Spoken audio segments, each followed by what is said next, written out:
যাই আমরা, তখন ওনাদের নৌকা অ্যাক্সিডেন্ট আমরা শুনছি, তো আমরা বাসায় ছিলাম। তো আসরের জামাত শেষ করে আমরা ওইখানে গেছি, তো আমরা আরেকটা ট্রলার নিয়ে গেছি।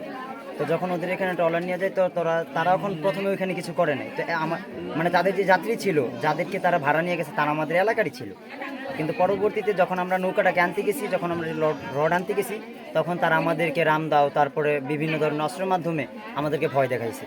যদি আমরা এদিক দিয়ে নিই তাহলে তারা আমাদেরকে আক্রমণ করবে, এই জন্য আমরা যাইনি। আমরা দাঁড়াচ্ছিলাম, তারা আমাদেরকে ওইখান থেকে আবন্ড ভাষায় বিভিন্ন রকমের গালাগালি করছে, তারপর আমরা কিছু বলি নাই। তো পরবর্তীতে ওদের এখান থেকে একজন লোক আমাদের এখানে নামাই দিয়ে আসছে, তো ওনাকে আমরা রাখছি। তো ওনাকে কথা বলার মাঝে তো ওনার এখানের জন্য ওইখান থেকে কিছু লোক আসছে। তো আসার পরে আমাদের নৌকাটাকে নিয়ে আসছে, নৌকা তো দেখছি।